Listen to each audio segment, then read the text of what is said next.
The real issue is not what the CM says or doesn't say. The real issue is why for 19 months, on the 3rd of May 2023, the pain and the agony and the distress of the people of Manipur started.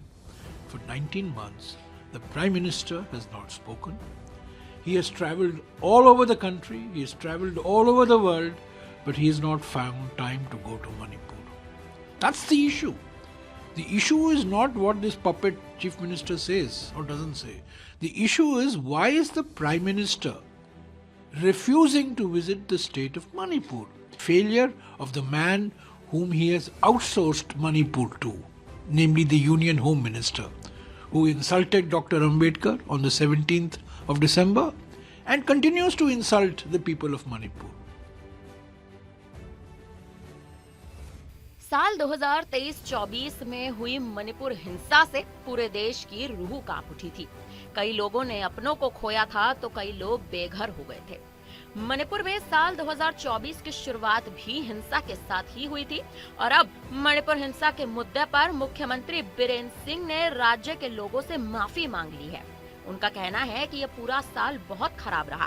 पिछले साल 3 मई से लेकर अभी तक जो कुछ भी हुआ है उसके लिए मैं मणिपुर के लोगों से माफी मांगता हूं। कई लोगों ने अपनों को खो दिया है, कई लोग बेघर हो चुके हैं। इसका मुझे बहुत दुख है।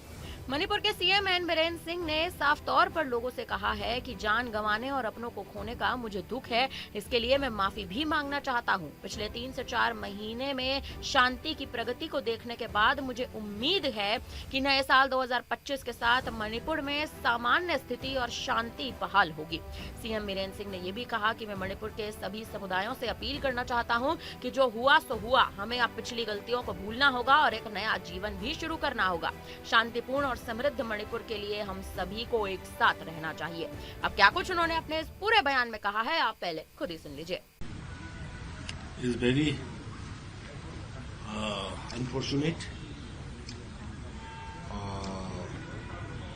I feel regret and want to say sorry to the people of the state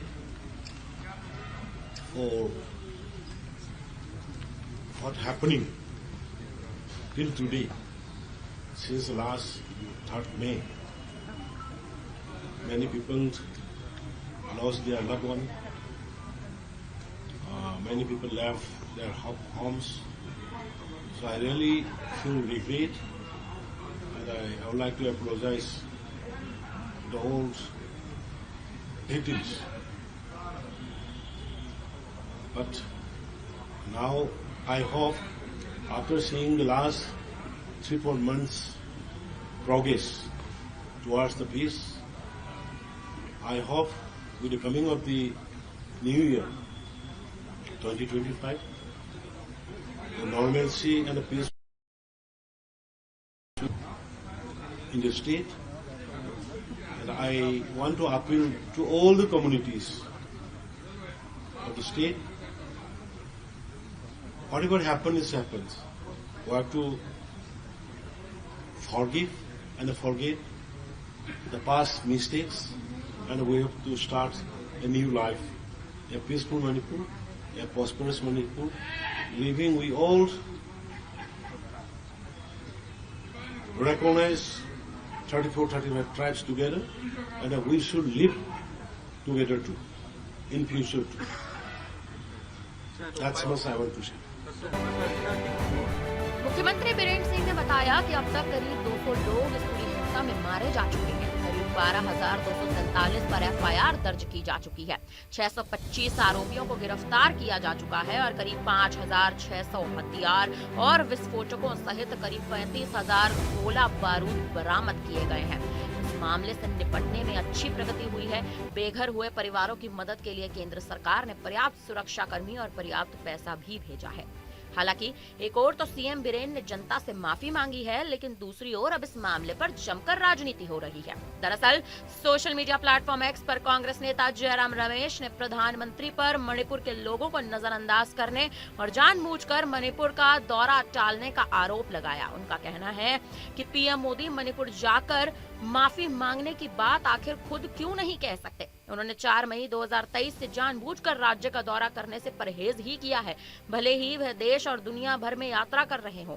PM Modi द्वारा नजरअंदाज करना मणिपुर के लोगों को समझ ही नहीं आ रहा। कांग्रेस नेता जयराम रमेश के आरोपों का जवाब देते हुए अब सीएम बीरेन्द्र सिंह ने भी अपना बड़ा बयान जाहिर किया है। उनका कहना है कि मणिपुर में जो हिंसा हो रही है उसके लिए कांग्रेस खुद जिम्मेदार है। उन्होंने कांग्रेस के शासन में की गई गलतियों का जिक्र किया और अपने फैसलों का भी जिक्र किया कि कांग्रेस ने जो फैसले लिए थे वो मणिपुर की मौजूदा स्थिति को और खराब करते गए और उनके ही पापों का ये परिणाम सामने आया है।